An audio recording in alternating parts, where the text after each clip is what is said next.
Ahlan, salam alaikum. Je vais faire une vidéo pas très longue, mais j'ai pas envie de la faire, mais il faut la faire parce qu'il faut dire à un moment des choses, parce qu'après on regrette de ne pas l'avoir dit. Alors hier j'ai eu une information selon laquelle le dinar tunisien serait passé de 3 dinars 200 à 4 dinars 900. Il y a une chute. On explique ça avec le corona, avec la crise, avec tout ce que vous voulez. Mais en fait, c'est une information très grave. Elle est très improbable. Improbable, c'est pas possible qu'une monnaie elle passe de 3 dinars 200 à 4 dinars 900 en l'espace de quelques jours. C'est impossible. Mais l'impossible n'est pas impossible. Donc c'est possible, ça peut exprimer une économie profondément troublée, ou peut-être des sabotages de l'étranger, c'est possible, c'est possible. Donc il faut considérer cette information. En tout cas, elle nous met en garde. Et pour parler de... Donc je vais commencer par parler en français, je terminerai en arabe, parce qu'après je parlerai de la Tunisie, donc mais c'est un arabe tunisien, d'accord, c'est autre chose. Alors, il y a quelques jours, nous avons eu le retrait français de la gouvernance du CFA. Ça veut dire que la France ne soutiendrait plus le CFA. Alors c'est une information très très très grave, c'est une décision très très grave qui a été prise par Macron. Et Macron, vous savez, il a le problème de sa jeunesse. C'est qu'il y a toute une pression comme ça, un peu désagréable dans les mots, très critiques à l'égard du CFA, avec des grands mots, comme si c'était la monnaie coloniale, comme si c'était la monnaie du colonisateur, contre la souveraineté, etc., etc., etc., et que c'est pas normal que la France soit à l'intérieur de la gouvernance. Mais, chers amis africains,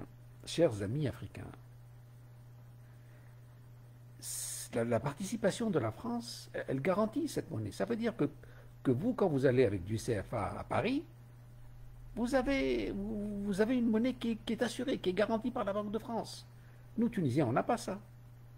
Nous, Tunisiens, ou tous les Nord-Africains, on n'a pas de monnaie qui soit autant solide que le CFA. Et le CFA travaille sur toute cette partie de l'Afrique occidentale. Donc c'est un instrument extrêmement utile. Voilà, donc prendre une décision qui va à l'encontre du CFA, c'est vrai qu'il y a des gens qui sont critiques, mais les dénonciateurs, ce sont des pseudo-économistes qui vivent en Europe et qui se font du blé à faire du livre ou à critiquer. Mais derrière la critique, il y a le fond d'une société. Et qui c'est qui va souffrir maintenant? Parce que quand vous avez une monnaie solide, ça veut dire que c'est intéressant d'investir dans ce pays. C'est intéressant de produire de l'ananas, puisque on sait qu'on va exporter de l'ananas et que si on fait du CFA, eh bien on peut le traduire, et donc c'est international. Donc il y a une chance d'avoir une monnaie commune dans cette région du CEDEAO, dans une région francophone. Vous vous rendez compte que même le Nigeria et le Ghana ont demandé à être inclus dans le CFA. Ça veut dire la chance qu'il y a à avoir cette monnaie. Alors toutes ces questions de souveraineté, de gouvernance, enfin, je sais que ce que je vais dire ne va pas plaire, parce que nous sommes toujours dans ces mots flash, vous voyez, ce sont des grands mots, mais qui ne tiennent pas la route. Moi, je préfère avoir un associé qui soit un gouvernement européen, plutôt que d'avoir des associations, des fistons qui n'y connaissent rien. Mais c'est plus logique d'avoir des partenaires qui travaillent sur le monde, sur l'international, et qui vous assurent cette continuité. Qu'est-ce qui se passe? Bon, maintenant, les Français vont se tirer, ok? Mais ils vont se tirer pourquoi? Parce qu'il y a eu des mots désagréables. Il y a eu des mots désagréables, et Macron n'a pas eu l'intelligence pour supporter ces mots désagréables et donner un contre-discours, montrer les intérêts et surtout montrer les conséquences d'un retrait. Parce que les implications vont être extrêmement lourdes. Donc je parle un peu comme ça, en me provoquant à parler, hein. Mais je pense que c'est une très très mauvaise décision, une décision très importante et très très grave. Euh, bon, ces économistes-là, vous savez, c'est pas des économistes. Ils apprennent deux, trois choses et ils viennent, ils vous balancent ça, ils écrivent des livres, ils font des vidéos, ils écrivent des papiers, ils lancent des grands slogans, mais le petit mesquin, c'est lui qui va être, qui va payer les frais parce que la production locale n'aura plus de valeur. Alors, euh, alors, Macron aurait dû être un peu plus mûr, au sens que expliquer, je ne sais pas de quelle manière expliquer, mais que cette Afrique occidentale, vous savez, toute cette Afrique, la vérité, là, je vous mens pas, j'aime beaucoup cette région. Et quand je vais à Bamako, ou quand je vais à Ouaga, ou quand je vais à Niamey, ou quand je vais à Dakar, dès que je descends de l'aéroport, je me sens chez moi. Il y a la culture, il y a la langue, il y a la religion, il y a beaucoup, beaucoup de choses. Comme moi, et tout ça, c'est francophone. Et nous, Tunisiens, quand on va là-bas, je vous assure, on se sent à la maison, on est très bien accueillis, on a un bon contact. Et au lieu de mettre en force cette histoire-là de l'Afrique occidentale avec la France, vous imaginez bien que si nous étions dans un ensemble uni, mais on serait une première puissance mondiale. Malheureusement, on a des gouvernants qui sont nuls partout, partout, partout. Ce sont des gens qui ne prennent que des salaires et qui s'imaginent que la vie est facile, que je vais retirer les pouvoirs de gouvernance à la France et que je vais gagner l'argent pour moi ou pour nous, ou nous contre eux. Mais enfin, mais c'est une immaturité. Et donc Macron aurait dû. Il ne pouvait pas laisser passer cette histoire d'alliance afro-française. Moi, je pense qu'elle est importante. Bon, si les gens ne veulent pas, d'accord. Mais il faut expliquer que c'est un partenariat, que c'est productif, que c'est un échange, que c'est une zone d'influence. Et voilà. Enfin bon, je vous ai dit, je dois en parler, donc je ne suis pas préparé, mais il faut parler de cette histoire du CFA. C'est une décision très très grave. Le CFA va disparaître. Autrefois, il y avait une garantie avec la Banque centrale, avec la Banque de France, d'accord, ça leur déplaît.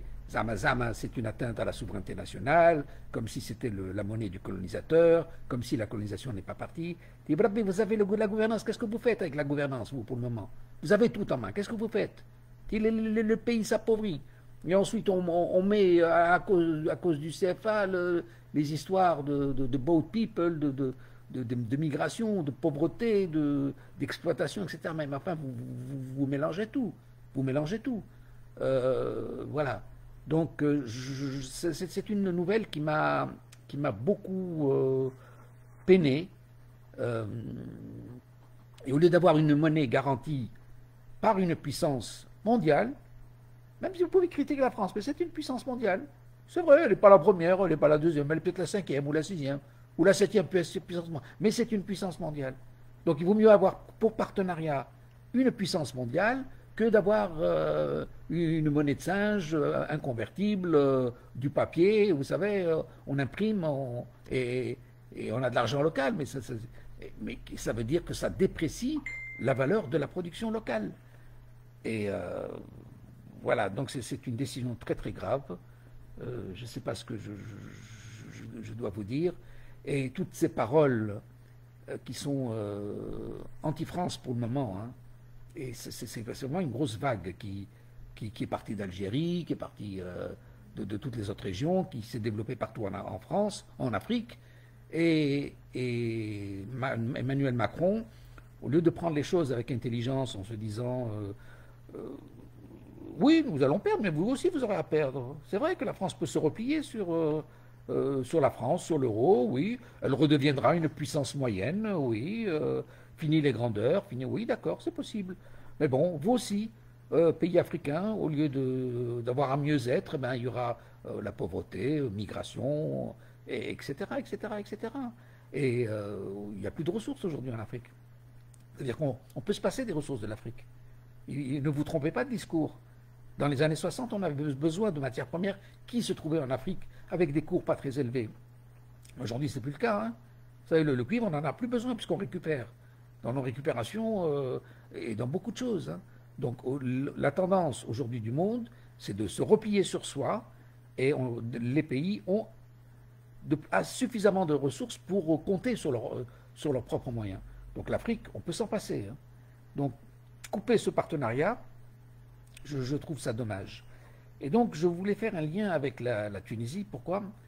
Parce que le dinar tunisien s'est cassé la gueule et vous savez, on peut pas laisser une monnaie se dégringoler. C'est pas possible. On ne peut pas. On ne peut pas. C'est une priorité, c'est une urgence humaine. On ne peut pas. On peut pas. On peut pas. C'est pas possible. Quand vous appelez à la coopération, il faut leur demander aidez-nous à tenir notre monnaie. C'est ça qu'il faut, aidez-nous à conserver une monnaie solide. On ne peut pas. Il y a de temps en temps quelques économistes de la Banque mondiale, ils disent que dégringoler votre monnaie, vous serez plus compétitif. Qu'est-ce qu'on a à vendre, nous? Qu'est-ce qu'on a à vendre pour être compétitif? Au contraire, je vous ai dit, les touristes, les gens qui rentrent, ils repartent avec leur budget. Oui, la Tunisie est très économique, très passionnée, mais ce sont les ressources qui payent. C'est la nature qui paye, ce sont les richesses nationales qui payent. C'est-à-dire qu'elles n'ont plus de valeur, parce que qu'est-ce que c'est qu'une monnaie? Une monnaie, c'est du papier. Elle n'a de l'importance que par rapport à ce qu'on lui donne. Si c'est la Banque de France qui lui donne de la valeur, ou c'est la Banque de Centrafrique qui lui donne de la valeur. Il y a une différence entre le Centrafrique et la France. Une monnaie qui est garantie par un État puissant ou pas. Un État qui a une puissance, une dette publique qui dépasse 200% au Japon ou en Amérique, n'inquiète personne. Une dette publique qui dépasse les 60% dans un pays comme la Tunisie, c'est grave. C'est grave parce que les potentialités ne sont plus là. Les potentialités de production, pour rapporter les choses.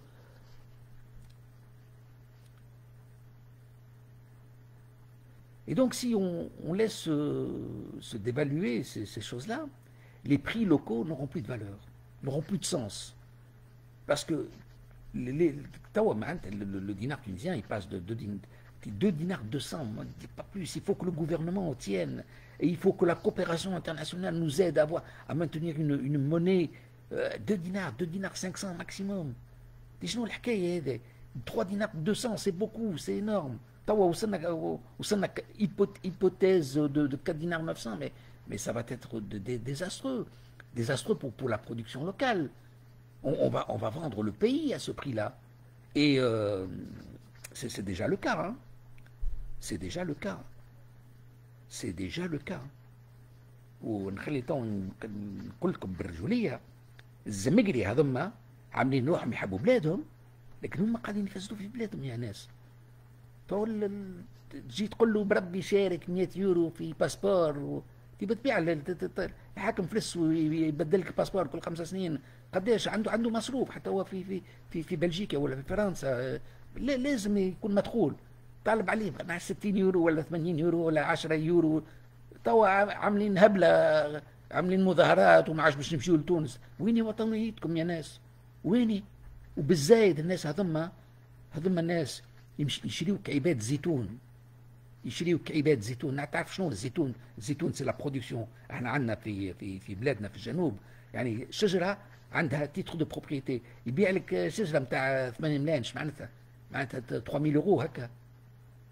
ويمشي يقلع شجره ويبني ويعمل حيوط ويعمل دار للبيع. وتوانسه ما يقول لك علاش نشري زيتون؟ الزيت ما عادش يصور وخدمه ثقيله. يمشي يبيع لشكون؟ يبيع مش برهنيه، الزمجري. يبيع لهم هذوما يجيو يشريو وما يطبقوش القوانين. يكونوا في فرنسا يخافوا من العصا، يبداو في البلاد يفون سو كيل فول، يكسروا ويبني ولا يهمه، خرج فلوس برا. وشنو الفلوس؟ معناتها هو الفلوس n'a pas de valeur. Flous, l'argent n'a pas de valeur. Donc on prend des biens, donc on achète des terres, donc on ne respecte plus les lois, donc on spécule, donc on appauvrit le pays.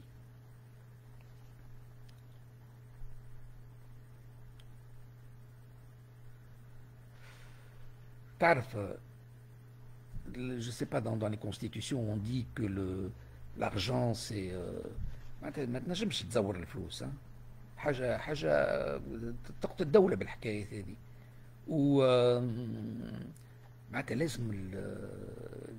لازم الجمهوريه تفهم ما نجموش نسيبوا الفلوس. On ne peut pas laisser se dégrader la monnaie. On ne peut pas. On ne peut pas laisser la monnaie se dégrader. On ne peut pas. On ne peut pas. On ne peut pas. Tu fais ce que tu veux. ما تطيحش الفلوس. ما تطيحش قيمة الفلوس. C'est pas possible. C'est pas possible. راك تفرعس البلاد وتفرعس الفقراء. يعني تصور الخدام توا شوف معناتها تقول لك معناتها يخدم ب 20 دينار الساعة ولا شنو 20 دينار الساعة انت سافا لي 20 اورو تو اجوردي سافو كوميان سافو 4 5 اورو معناتها النهار الخدام نتاعو و سافا بلو لوان باسكو سي توت لو سيستيم دو برودكسيون. الناس تشري قلت لك اراضي فلاحية تشريها بالتف على خاطر المساكين ولاو في تونس وطمعوا في الفلوس ويسخلوا فلوس الضمان. لا الفلوس ني با اون غارانتي. الفلوس سي دو بابيي يا سيدي. ان جور سا نفو ريان دو تو. ان جور سا نفو ريان دو تو. دونك ياخذوا يبيعوا هاك اون اورو يعاودوا يدخلوا لهم دي فري لوكو باش بعدين نفلسوا في البلاد ونبيعوا في البلاد ونفسدوا في البلاد حسيلو هكا. خويا سامحوني انا يعني ما حضرتش روحي لكن انا يظهر لي موضوع حار هذا حكايه الفلوس. on peut pas laisser dégringoler la monnaie. شد يا حاكم وشوف التعاون العالمي. شوف مع نعرفش les Européens, la Banque mondiale, il faut qu'on maintienne une stabilité de la monnaie. C'est pas possible. Tu peux pas laisser dégrader la monnaie. Tu peux pas. Tu peux pas. Tu ne vas pas être plus compétitif. Il faut pas écouter un expert, un expert de la Banque mondiale. Il dit que d'évaluer, vous allez être plus compétitif. C'est pas vrai. C'est pas vrai. On est en train de s'appauvrir. On est en train de s'appauvrir. Il faut maintenir une monnaie. C'est pas possible. Et il faut se dire que la richesse, ce n'est pas que l'argent, ce n'est pas que la monnaie. Il faut développer autre chose. Il faut qu'il y ait un potentiel qui soit là. Bon, voilà. Oui, je voulais dire deux choses. Le retrait français de la banque du franc CFA est une très mauvaise nouvelle. Et c'est une conséquence de nos discours stupides, discriminatoires, colonialistes, servages, souveraineté nationale, orgueil, aux Amaraoué, ce type de discours qui est tenu par des gens qui vivent en Europe. Hein. Ah oui, donc comme ils se prennent pour des grands profs, ils vous racontent des trucs pareils, mais ils n'ont rien compris au fond de l'économie. Les rapports de force sont là, vous n'y pouvez rien. Et autant être avec les gagnants que de rester entre perdants. Je suis désolé, c'est une vérité. Donc la question du franc CFA, nous avions une grande chance. Oui, ça vous déplaît ce que je vais vous dire. Oui, nous avions une grande chance d'avoir une monnaie garantie par la Banque de France. C'est une grande chance d'avoir un partenaire français. Oui, dans le conseil d'administration, dans la gouvernance. Oui, bien sûr. Ça permet de tenir une monnaie solide. Aujourd'hui, et quand on dit un CFA, ça veut dire qu'il est cohérent avec l'euro, avec les monnaies internationales. Et ce CFA, il est tellement confiant que des pays comme le Ghana ou des pays comme le Nigeria ont demandé à être inclus dans cette monnaie commune de la sous-région. Donc vous voyez, ils ont expérimenté une sorte d'euro local avant les Européens.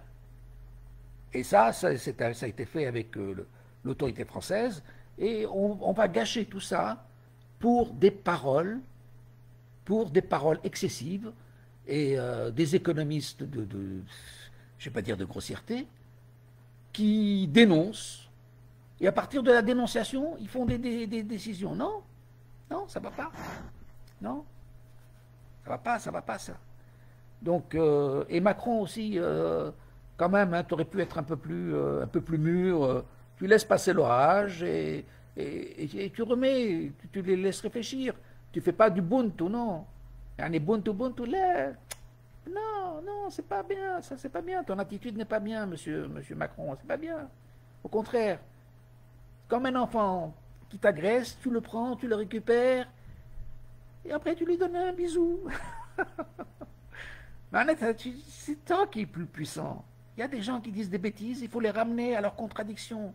Pas tu prends des décisions comme ça, dramatiques, définitives, conséquentes.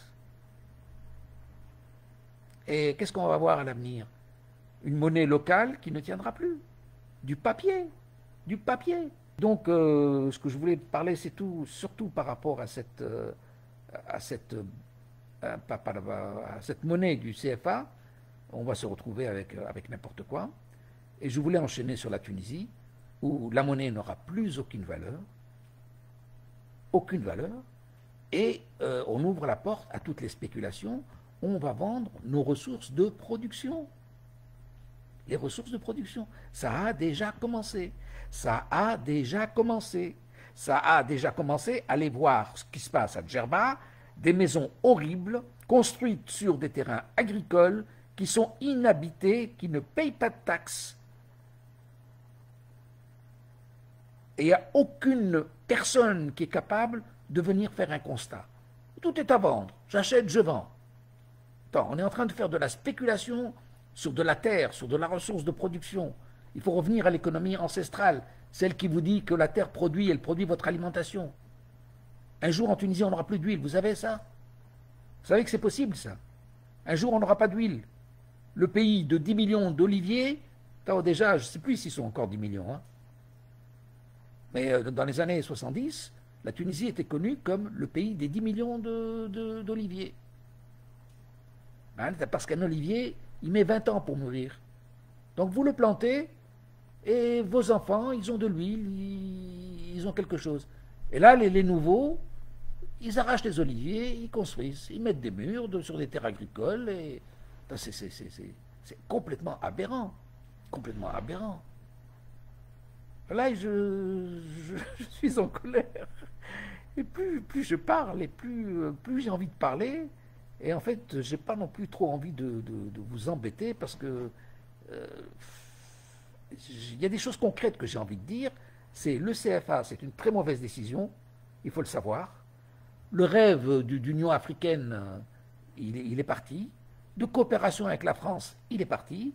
La France, aujourd'hui, maintenant, elle regarde vers les États-Unis, elle regarde vers l'Europe. L'Afrique, ouais, elle se replie. Les Chinois viennent, les Chinois. Mais bon, les Chinois, ils auront une autre mentalité, hein. Les Canadiens, ils viennent, les Canadiens, ils veulent vendre, c'est tout, hein. Donc, voilà. Voilà. Et puis, par rapport à la Tunisie, il faut que le président de la République fasse tous ses efforts pour tenir une monnaie stable. L'argent de la coopération européenne, dites-leur, pays amis, aidez-nous à conserver une monnaie. Aidez-nous, s'il vous plaît, ça ne vous coûte pas trop cher et ça nous permet quand même de vivre, pas de vivoter, vraiment. Il faut que les pays, nos pays amis nous aident à tenir une monnaie. Quand le touriste vient et avec 100 euros, il repart avec 90 euros. Non, il dépense comme une vie locale. Comme une vie locale, mais attends, les valeurs ne sont pas... attends, c'est vrai que c'est moins cher, mais il faut quand même pas exagérer. Il faut quand même pas exagérer. Donc sinon, vraiment, on est en train de se saboter. On est en train de saboter nos économies. Et résultat aussi, c'est que les Africains ne peuvent plus voyager en Europe. Mais qu'est-ce qu'il vous faut? Il vous faut des millions pour acheter, pour prendre un taxi ici. Attends, ça va plus, ça. Mais on a besoin de l'Europe aussi. Parce que c'est en Europe où on trouve les partenaires commerciaux, où l'on trouve les marchés, où l'on trouve les idées, où l'on va acheter des trucs, où l'on prend les... Non, non, donc il faut conserver. Il ne faut pas croire que les Africains veuillent aller en Europe uniquement pour s'installer là. Non. Et moi-même, ça fait des années, je rêve de retourner au pays, la vérité. Je suis là parce que je suis piégé, c'est tout. Mais je crois que de très très nombreux Africains préféreraient vivre en Afrique, aimeraient vivre en Afrique. Mais il nous faut des opportunités pour de commerce, d'idées, quand tout est bloqué au pays et que vous ne pouvez plus voyager et qu'il vous faut des millions et des millions et des millions, maintenant ça n'est plus rentable alors, ça ne tient plus. Il faudra alors que ce soit les Européens qui viennent vers vous. Mais ils ne viennent pas. Ils ne viennent pas. Ils ne viennent pas. Le racisme ambiant de Zemmour est en train de se promouvoir. Voilà. Allez. J'ai encore envie de parler. Enfin, j'ai envie de parler parce que je n'ai pas structuré mon discours. Donc, je trouve que... Voilà, enfin... J'ai plein de choses à dire, plein de choses à dire, plein de choses à dire. Plein de choses à dire, mais j'ai pas noté. J'ai pas... Je me suis dit, il faut le faire. Il faut le faire, il faut parler. Il faut parler parce qu'on est la voix de la minorité. Cette minorité qui ne parle pas par rapport aux dénonciateurs, vous savez, ceux qui font comment on appelle ça, les buzz, vous voyez. Ils font des grandes déclarations, des grandes accusations, des grandes calomnies, des grandes dénonciations. Ceux-là, on les écoute. Mais ceux qui sont calmes et qui vous disent, attention, là, on est peut-être en train de déconner, attendez, mollo les gars, les gens un peu plus conservateurs, oui, conservateurs. Conservateurs par peur de l'avenir, bien sûr. Et donc, c'est pour ça que c'est un devoir de parler. Voilà. J'ai parlé en français parce que ça concerne aussi nos frères africains, toute l'Afrique occidentale. Et soyez dans la paisibilité. Ne suivez pas ces agressifs, ces gens qui se prennent pour des profs, qui viennent vous donner des grandes leçons, qui ont des vérités toutes faites et qui viennent les déclarer. Et le plus malheureux, c'est que les gouvernements les suivent. Il faut avoir vos propres économistes et vos propres perceptions de l'économie. Une perception nationale de l'économie. Ne laissez pas à d'autres le soin de juger. Oubliez ces mots creux, ces mots vagues, colonialisation, servage, souveraineté. Ces mots dépassent leur sens, vous voyez. Ce sont devenus des points d'orgueil qui n'ont aucun rapport avec l'intérêt d'un pays. Si on vous parle de souveraineté, eh bien, il vaut mieux avoir une monnaie garantie par la Banque de France au nom de la souveraineté que de l'abandonner au marché. Alors, si vous n'avez plus de CFA, vous allez vous retrouver comme la Tunisie. Une monnaie qui dévalue, et qui peut-être passera un jour de 3 dinars 200 à 4 dinars 900, en l'espace de 2 ou 3 jours comme ça, en l'espace d'une maladie, en l'espace d'une crise. J'espère que cette information est fausse. Mais rendez-vous compte que c'est possible.